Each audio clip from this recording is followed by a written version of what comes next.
Bismillahirrahmanirrahim. Assalamualaikum warahmatullahi wabarakatuh.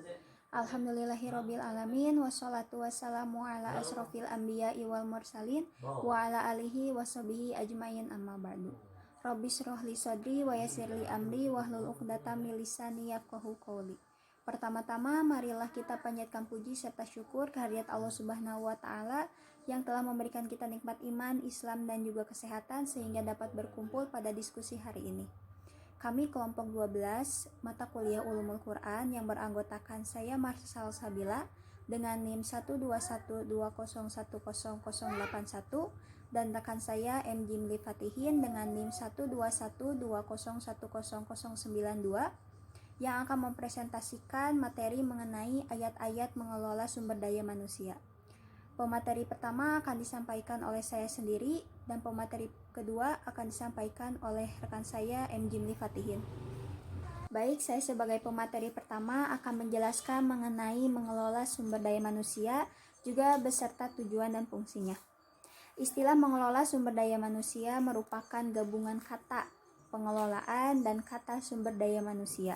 Di dalam Kamus Besar Bahasa Indonesia, pengelolaan adalah proses, cara, perbuatan, mengelola dan atau proses melakukan kegiatan tertentu dengan menggerakkan tenaga orang lain atau proses yang membantu merumuskan kebijaksanaan dan tujuan organisasi. Pengelolaan dapat disamakan dengan istilah manajemen yang berarti mengatur, mengelola, dan memberdayakan. Sedangkan sumber daya manusia menurut Al-Quran adalah potensi manusia yang dapat dikembangkan untuk melaksanakan tugasnya dengan baik dan menjadi khilafah Allah Subhanahu wa taala. Manusia diberikan potensi oleh Allah yang berupa beragama sejak manusia itu dilahirkan. Potensi ini disebut fitrah sebagaimana firman Allah dalam Quran surat Ar-Rum ayat 30 yang berbunyi Bismillahirrohmanirrohim. Fa'akim wajhaka lidini hanifan fitratallahi lati fatarona sa'alaiha la tabdila liholkillahi dhalikadinul qayyim walakinna aksarona salah ya'lamun, yang berarti maka hadapkanlah wajahmu dengan lurus kepada agama Allah, tetaplah atas fitrah Allah yang telah menciptakan manusia menurut fitrah itu. Tidak ada perubahan pada fitrah Allah, itulah agama yang lurus, tetapi kebanyakan manusia tidak mengetahuinya. Pada hakikatnya, setiap manusia lahir ke dunia ini dengan membawa fitrah berupa keyakinan kepada agama. Demikian ditegaskan oleh para ulama tafsir ketika menjelaskan tentang maksud ayat di atas. Seiring berjalannya waktu, maka fitrah yang sudah Allah tetapkan tersebut akan tetap atau berubah tergantung pada kondisi lingkungan di mana manusia itu berada. Nabi Muhammad SAW menegaskan, setiap anak dilahirkan dalam keadaan suci beragama Islam, maka tergantung kedua orang tuanya lah yang akan menjadikan seorang Yahudi, Nasrani, atau Majusi. Arti keterangan hadis di atas jelaslah bahwa setiap manusia dilahirkan dalam kondisi beragama Islam. Agama itu fitrah yang sudah ada sejak manusia lahir, bahkan ketika mereka masih di alam rahim. Dengan demikian ditegaskan dalam ayat lain. Begitu melekatnya fitrah berupa agama ini di dalam diri manusia, maka meski seseorang larut dalam pelukan nafsu duniawi yang seringkali melenakan dari ajaran agama atau bahkan melupakannya pada Tuhan, pada saat tertentu akan muncul kerinduan dalam dirinya untuk kembali kepada agama, kembali kepada Tuhannya. Jika seseorang menuruti kata hatinya untuk kembali kepada Tuhannya, kepada ajaran agamanya, maka sangat mungkin pintu hidayah akan terbuka lebar baginya. Namun sebaiknya jika ia lebih memperturutkan hawa nafsunya, tidak mengindahkan kata. Di sisi lain, mengelola sumber daya manusia adalah suatu proses yang terdiri atas perencanaan, pengorganisasian, pemimpin, dan pengendalian kegiatan-kegiatan yang berkaitan dengan analisis pekerjaan, evaluasi pekerjaan, pengadaan, pengembangan, kompensasi, promosi, dan pemutusan hubungan kerja guna mencapai tujuan yang ditetapkan. Selanjutnya, saya akan menjelaskan mengenai tujuan dan fungsi sumber daya manusia. Secara umum, tujuan mengelola sumber daya manusia adalah memperbaiki kontribusi produktif orang-orang atau tenaga kerja terhadap organisasi atau perusahaan dengan cara yang bertanggung jawab secara strategis, etis, dan sosial. Ada 4 tujuan manajemen sumber daya manusia adalah sebagai berikut. Pertama, tujuan sosial manajemen sumber daya manusia adalah agar organisasi atau perusahaan bertanggung jawab secara sosial dan etis terhadap keutuhan dan tantangan masyarakat dengan meminimalkan dampak negatifnya. Yang kedua, tujuan organisasional adalah sasaran formal yang dibuat untuk membantu organisasi mencapai tujuannya. Yang ketiga, ada tujuan fungsional, adalah tujuan yang mempertahankan kontribusi departemen sumber daya manusia pada tingkat yang sesuai dengan kebutuhan organisasi. Lalu yang terakhir ada tujuan individual, adalah tujuan pribadi dari tiap anggota organisasi atau perusahaan yang hendak mencapai aktivitasnya dalam organisasi. Adapun fungsi-fungsi mengelola sumber daya manusia menurut Charrington yaitu yang pertama ada staffing atau employment.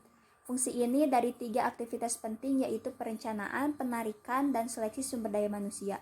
Sebenarnya para manajer bertanggung jawab untuk mengantisipasi kebutuhan sumber daya manusia dengan semakin berkembangnya perusahaan. Para manajer menjadi lebih tergantung pada Departemen Sumber Daya Manusia untuk mengumpulkan informasi mengenai komposisi dan keterampilan tenaga kerja saat ini. Lalu yang kedua ada performance evaluation.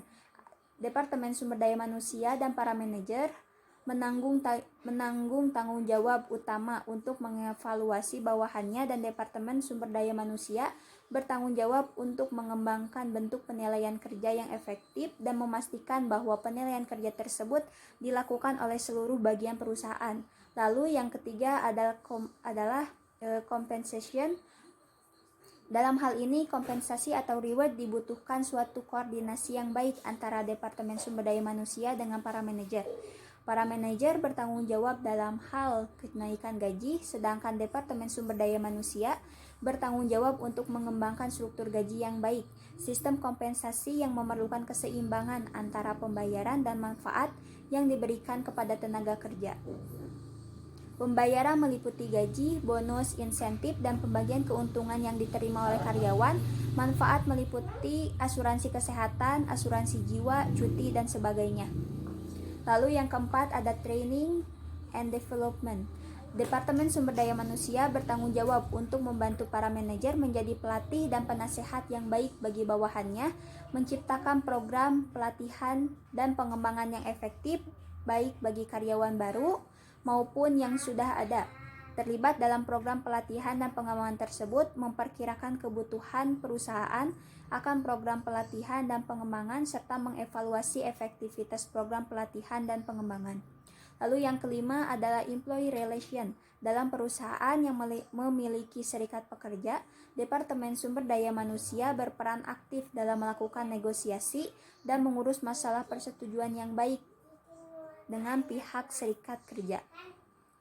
Lalu yang keenam ada safety and health. Setiap perusahaan wajib untuk memiliki dan melaksanakan program keselamatan untuk mengurangi kejadian yang tidak diinginkan dan menciptakan kondisi yang sehat. Lalu yang terakhir ada personnel research. Dalam usahanya untuk meningkatkan efektivitas perusahaan, Departemen Sumber Daya Manusia melakukan analisis terhadap masalah individu dan perusahaan serta membuat perubahan yang sesuai. Masalah yang sering diperhatikan oleh Departemen Sumber Daya Manusia adalah penyebab terjadinya ketidakhadiran dan keterlambatan karyawan, bagaimana prosedur penarikan dan seleksi yang baik, dan penyebab ketidakpuasan tenaga kerja. Baik, untuk materi selanjutnya akan disampaikan oleh rekan saya Muhammad Jingli Fatihim. Baik, yang bagian C yaitu tentang karakteristik sumber daya manusia pendidikan Islam dalam Al-Quran.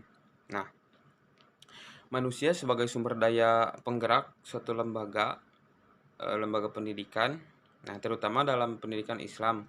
Jadi harus mempunyai karakteristik atau sifat-sifat yang diilhami dari sifat al-anbiya gitu ya, atau sifat-sifat para nabi dan rasul, yaitu sifat-sifat sidik, amanah, tablik, fatonah.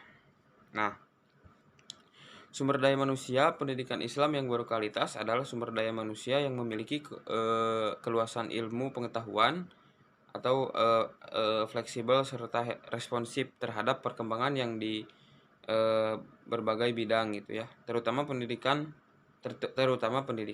Nah, dalam surah Al-Mujadilah ayat 11, Allah telah mengangkat derajat orang yang memiliki ilmu pengetahuan sebagaimana dari surah tersebut yang berbunyi, Ya ayyuhalladzina amanu idza qila lakum tafassahu fil majalisi faftahu yafsahillah yafsahillahu lakum wa idza qila suzu fanshuzu fahillahu alladhina amanu minkum walladhina utul ilma darajat wallahu bima ta'maluna khabir. Yang artinya, wahai orang-orang yang beriman, apabila dikatakan kepadamu berilah kelapangan di dalam majelis-majelis, maka dilapangkanlah, niscaya Allah akan memberi kelapangan untukmu.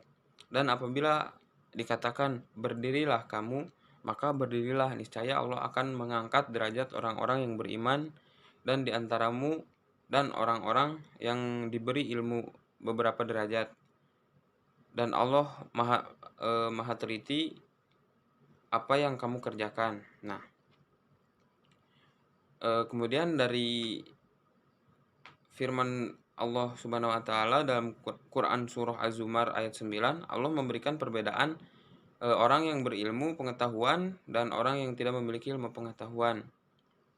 Sebagaimana dalam surah tersebut yang artinya, apabila kamu orang musyrik yang lebih beruntung, ataukah orang yang beribadah pada waktu malam dengan sujud dan berdiri karena takut kepada azab akhirat dan mengharap rahmat Tuhannya, katakanlah, apakah sama orang-orang yang mengetahui dengan orang-orang yang tidak mengetahui? Sebenarnya hanya orang yang berakal sehat yang menerima pelajaran dengan berbekal ilmu pengetahuan tersebut. Sumber daya manusia diharapkan mampu mengantarkan lembaganya untuk mencapai tujuan yang telah direncanakan. Yang bagian D, komponen MSDM pendidikan Islam sebagai hasil kajian terhadap Al-Quran. Nah, strategi pengembangan sumber daya manusia yang dilakukan oleh Nabi Muhammad SAW meliputi yang pertama, merencanakan dan menarik sumber daya manusia yang berkualitas. Yang kedua, mengembangkan sumber daya manusia agar berkualitas. Yang ketiga, menilai kinerja sumber daya manusia. Yang keempat, memberikan motivasi. Dan yang kelima, memelihara sumber daya yang berkualitas juga. Nah, untuk yang bagian E, tentang ayat-ayat mengelola sumber daya manusianya. Nah, untuk yang pertama, Quran Surah Ar-Rum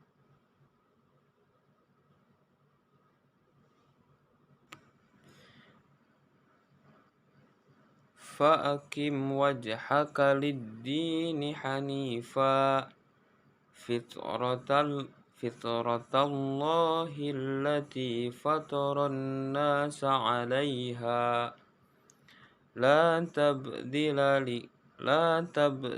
liqaumillah la tabdila li khalqillah dzalikad dinu qayyimu walakin aksaron nasi la ya'lamun. Yang artinya, maka hadapkanlah wajahmu dengan lurus kepada agama Allah, tetaplah di atas fitrah Allah yang telah menciptakan manusia. Menurut fitrah itu ada perubahan pada fitrah Allah. Itulah agama yang harus tetapi kebanyakan manusia tidak mengetahui. Nah, Ayat ini menjelaskan mengenai esensi penciptaan fitrah manusia yang telah diciptakan oleh Allah Subhanahu wa taala, dan apabila kata eh, fitroti atau fitrah atau ciptaan ditarik dalam konteks manajemen sumber daya manusia, dapat diartikan sebagai potensi lahiriah seorang manusia. Nah, hal ini dapat disimpulkan bahwa tiap-tiap manusia yang dilahirkan ke dunia memiliki potensi masing-masing dan berbeda-beda tentunya ya. Dan inilah yang menjadi tugas para manajer agar dapat melihat potensi dari masing-masing bawahannya dan menetapkan sesuai dengan potensinya masing-masing. Nah, yang kedua, surah Al-Mujadilah yang tadi saya bacakan ya beserta artinya. Jadi ayat tersebut, Quran surah Al-Mujadilah ayat 11 tersebut, jika ayat ini ditarik ke arah konteks manajemen sumber daya manusia, maka yang menjadi acuan dalam pembahasannya adalah satu kata,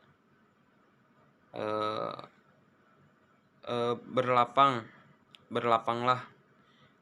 Nah, dapat diartikan sebagai kedamaian dalam pekerjaan atau jangan ada konflik lah, intinya kayak gitu. Dengan harapan para stakeholder dapat menciptakan lingkungan dengan nuansa kekeluargaan dalam hubungan antar individu dan dalam ranah Islami.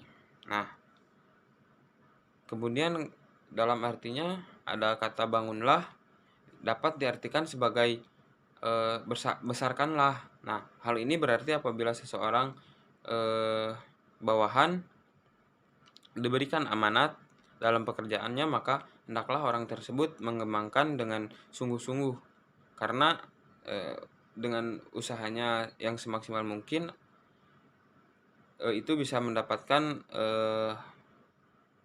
membesarkan dirinya masing-masing gitu ya. Nah, untuk yang ketiga, Quran surah As-Sadd ayat 27 yang berbunyi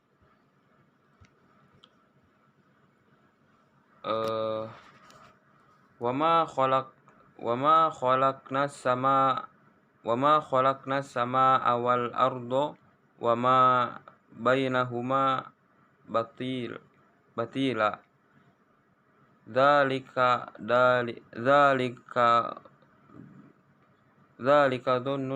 dhonnul ladzina kafaru fawailul lil ladzina kafaru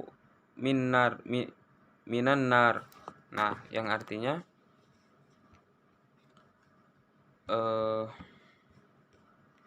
dan kami telah menciptakan langit dan bumi dan apa yang ada di antara keduanya tanpa hikmah.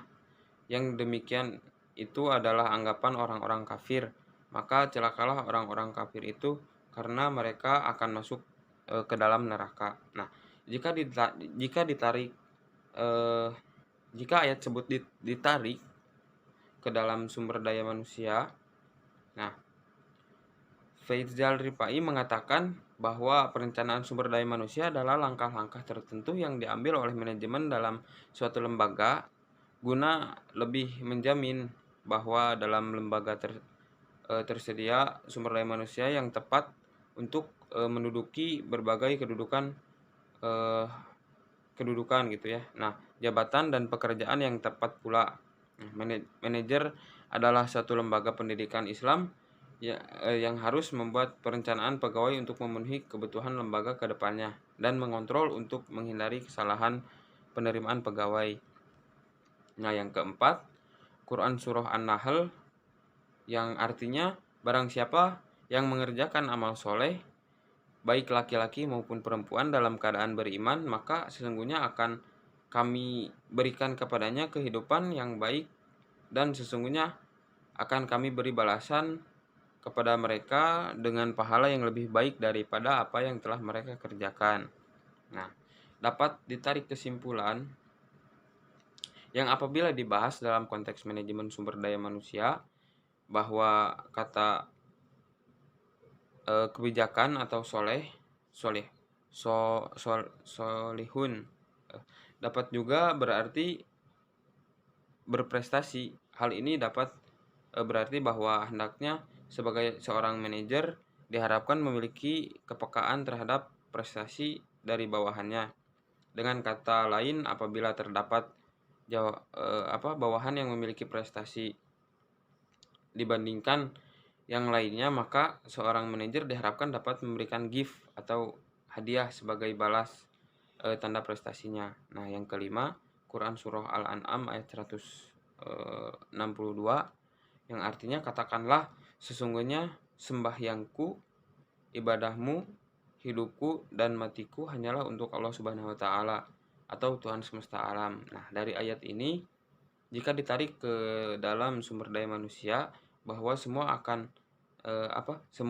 semua apa yang kita kerjakan baik dimanapun itu, kita harus totalitas atau sepenuhnya dalam mengerjakan sesuatu agar menghasilkan atau output dari apa yang kita kerjakan baik. Dan itulah sebenarnya karakteristik sumber daya manusia yang diinginkan semua perusahaan atau ya kantor dan sebagainya. Mungkin itu yang dapat saya sampaikan. Terima kasih. Wassalamualaikum warahmatullahi wabarakatuh. Terima kasih kepada Saudara Jimli yang telah memaparkan materinya. Selanjutnya ada kesimpulan yang akan disampaikan oleh saya sendiri. Adapun kesimpulan dari materi yang telah kami sampaikan, sumber daya manusia adalah potensi yang menjadi motor penggerak suatu perusahaan, lembaga, atau bank yang mampu memberikan kontribusi terbaik dalam mencapai tujuan organisasi dan memberikan kepuasan terhadap individu itu sendiri. Seharusnya penerapan sumber daya manusia yang syariah secara profesional yang sesuai dengan tuntutan Al-Quran dan Sunnah Rasulullah. Adapun acuan yang disarankan Al-Quran untuk MSDM adalah seperti pertama, tujuan manusia dalam melakukan pekerjaan adalah beribadah kepada Allah Subhanahu wa taala dan memakmurkan kehidupan dengan mengelola bumi beserta isinya. Yang kedua, kerja adalah usaha untuk mewujudkan keseimbangan antara pemenuhan kebutuhan jiwa dan jasmani. Yang ketiga, bekerja keras untuk mendapatkan rezeki disertai dengan tawakal dan takwa kepada Allah. Yang keempat, usaha yang halal dan menghindari usaha yang haram. Yang kelima, keimanan bahwa seluruh materi di dunia ini hanya milik Allah, sedangkan manusia bertugas sebagai khalifah. Yang keenam, menjaga kepemilikan materi. Lalu yang terakhir ada jujur dan amanah. Lalu kemudian potensi sumber daya manusia harusnya dimanfaatkan dalam mengelola suatu organisasi, karena sebuah sistem bagaimanapun bagusnya tidak akan berarti apa-apa jika tidak dijalankan oleh para pelakunya. Pelaku itulah yang dinamakan sumber daya manusia. Mungkin cukup sekian materi yang dapat kami sampaikan. Mohon maaf apabila banyak kesalahan. Wassalamualaikum warahmatullahi wabarakatuh.